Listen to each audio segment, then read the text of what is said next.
Hello everybody, hope you're all doing well.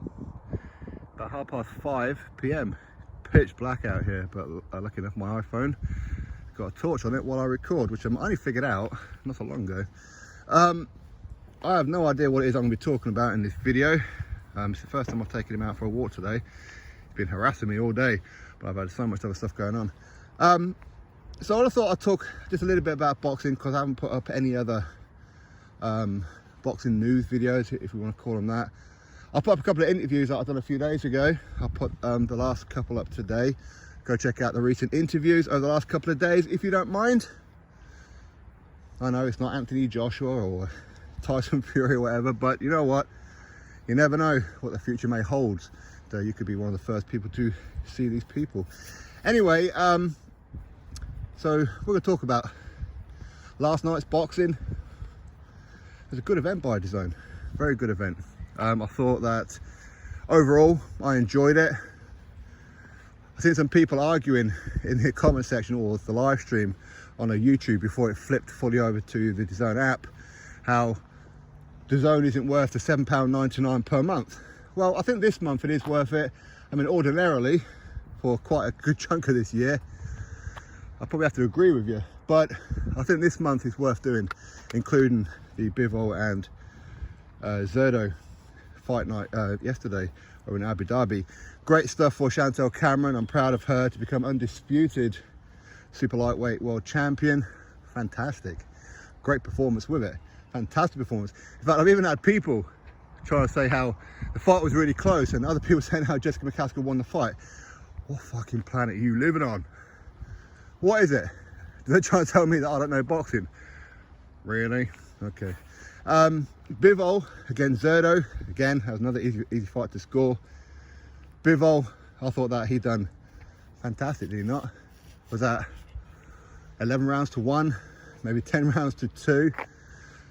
Very easy score to fight. I'm a little bit confused as to why Zudo thought he won that fight. Very confused about that. But hey, it is what it is. I'm sure he'll watch the fight back and go, yeah, actually, I can see what the people are looking at now. I feel upset for Zelfa Barrett. Zelfa Barrett is one of those kind of fighters that, to be honest, I didn't expect him to do as well as what he'd done against Rakhimov. I felt that Zelfa Barrett was doing very, very well in that fight. And was it up to round number 8, was it? I felt Zelfa Barrett was doing really, really well. I do. But unfortunately, this is boxing, things happen. I heard he got some kind of injury, which may have contributed to him getting put down and ultimately stopped. But anyway, I think Zelfa Barrett has shown that he is kind of up that level. How high of that level, we don't know yet. But he certainly deserves another opportunity, I think. I think that he's done well enough to warrant another opportunity at some point. I really do. Oh, I watched Zan Kosobuski. See, a lot of you will be familiar with him when I do the rankings videos. First time I've ever seen him fight live. I've seen bits of him before. Undefeated heavyweight, Kazakhstan. To be honest, I wasn't that impressed with him. And by the way, shout out to Glass Chin Boxing for pointing out that his fight was actually live here on YouTube. So I managed to watch his fight. It only went 3 rounds, where Zan Kosobuski, he gets to win by knockout. I wasn't too impressed with him. Now, at the same time, he was fighting an undefeated opponent. I forgot his name. Was it Mohammed Masood or something like that? Anyway, good body puncher, Kosobuski. Good composure in that time. He didn't really seem to rush his work or anything like that. Doesn't seem to like it when people hit him back though. I mean, he went rocking into the ropes. I think it's in round number 1, right after he knocked down Mohammed. Mohammed gets up, hits him, was it a jab? I think he hit him with, or something like that. Anyway, Kosobuski went reeling back into the ropes. But ultimately, you know, he was bouncing. I'm sure his name was Mohammed Masood or something. Anyway, he was bouncing him up and down the canvas, mainly from the body shots. Wasn't really throwing too many headshots in that fight, but ultimately the referee stopped the fight. Right to do so. Either way, he gets a win. Be interesting to see what Husky does next. I think based on that performance, with the fact that he doesn't seem to like getting hit, it's going to be interesting to see what he does going forward with when he takes on somebody a bit better. I mean, how would he get on with a Jared Anderson or someone like that, you know? Be interesting though, wouldn't it? Be very interesting. Other news, nothing's really, there's no real update about Conor Benn, that's for sure. I still maintain that I'm not going to hold his feet to the fire until we get more information. Again, because you never know. I know some people have already made their minds up, but you know, that's just what some people do. I think a lot of it is because he's a matchroom fighter, to be honest with you. But ultimately, I'm going to wait and find out exactly what the judgment is, the rulings are, or what his evidence is given, or however. Hopefully he's innocent, right? Hopefully he proves it. That'd be cool. But they're looking good for him, that's for sure. Because ultimately, he failed 2 tests in a matter of, well, a space of only a few weeks. So that's not good. That ain't good. I think that Conor Benn, listen, if he can prove that he didn't do it intentionally, I think that he should still receive a ban of a 6 month or a year, something like that, because of the 2 tests. That's why I'm saying that. If it's proven that he must have intentionally taken it, hey, you deserve to have the book thrown at you, my boy. That's the truth. I'm sure this week coming up, we're going to see TalkSport, Simon Jordan, talking about Eddie Hearn, Spencer Oliver, acting like he's the victim when it comes to this whole Conor Benn situation.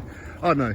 I do feel some of it. I'm not saying like a Spencer Oliver, by the way. I'm saying that I think some people's outrage is fake, to be honest with you. I think they're acting over the top. But I'm pretty sure we're going to see Gareth A. Davis, we'll see Simon Jordan, we're going to see Spencer Oliver, we're going to see whoever, all coming out acting like they're the victims. Simon Jordan trying to grab headlines for himself, going in on Eddie Hearn. You know how it's going to be. Then you have IFL contacting Eddie Hearn and Frank Warren and Ben Shalom, try and get statements about what so-and-so said, and this other person said this and that other person said that. What's your take on it? Basically, it's pretty much grass, isn't it? Basically, they walk people into questions to answer certain ways, just so they can go running back to other people and say, oh, well, so-and-so said this and so-and-so said that. Like little bitches over there at IFL lately. What's the matter with them? This is really dark down this country path here. I walked a fair way. There's plenty of wildlife out here, so hopefully I get to upload this, eh? And hopefully my little wolf dog is the predator that he's supposed to be and looks after me. What do you reckon, Raiden? Get over here. So what else is going to be happening this week? Maybe an announcement for Anthony Joshua's next fight. Apparently that could be happening real soon. Apparently they've had a discussion about who he's going to be fighting next. We talk about Dillian Whyte. I mean, I can't get the impression that Joshua's not too keen on that fight, to be honest. That's kind of the impression I get based on Anthony Joshua's recent interview. But maybe he is, maybe he isn't. Maybe he's just not bothered right now as to who it is that he's going to fight. He's just going to fight whoever. I do feel though, my personal opinion is obviously Dillian's got to get past Jermaine Franklin. We don't know how good Jermaine Franklin is. Although I do find it funny that some Tyson Fury fans are complaining about Dillian Whyte's undefeated American opponent. Okay, he hasn't fought anybody at the top end, that's for sure. But they're complaining about him and saying, how dare you say things about Tyson Fury fighting Derek Chisora? I mean, Tyson Fury's WBC World Heavyweight Champion, undefeated, not coming off a knockout loss. So, and Dillian Whyte's not charging you pay-per-view for it either. Hey, what can you do? I'd like to see Anthony Joshua get a win before he rematches Dillian Whyte. I would. In fact, I'd like both of them to go get a couple of wins. Build that fight up a little bit more. Okay, we're familiar with who both of them are, that's for sure. But I'd like to see it build up a little bit more. I'd like to see them both get a good couple of wins and get right back in there, fight for some kind of belt, you know, whether it be for a mandatory position. So therefore, I mean, I'd like to see Anthony Joshua or a Dillian Whyte if he gets past his next one, take on a Filip Herkovic, a Zidi Zhang, what are you digging over there? Something like that, Daniel Dubois. I mean, I was supposed to have Dillian Whyte on the channel a couple of days ago. He sent me a voicemail saying that like when he gets back from the gym, he'll give me a call and we'll do an interview, we'll do a podcast, but I guess he's busy at the minute, which is cool. You know, we're all busy, we've all got things in our life, especially when he's deep in camp the way that he is, that's for sure. So hopefully I'll grab him at some point soon. Then of course we'll talk about like what happened with the Daniel Dubois fight, why didn't that fight happen and what have you. I mean, I've got a feeling I know why. I mean, I haven't spoken to him about it, but I've got a feeling it's because Dillian, he does like to be a free agent, and Frank Warren, to get that fight, I imagine Frank Warren would have probably said to him, you've got to sign a multi-fight deal with me and all that kind of good stuff. I mean, I'm guessing, you know, I don't know the answer, of course not, but any other kind of boxing news going on? Anything you all want to talk about? Yeah. I don't know, I think that boxing is going to go through a bit of a quiet period now, I think that's going to happen. I'm sure Tyson Fury, he's going to start piping up on social media again, coming out with lies. Hey, have you all heard that song, that Sweet Caroline he done? I mean, talk about distorting the voice, the audio on it. hey, listen, at the end of the day, apparently it's for charity. That's good. All right, so we do complain. Am I buying it?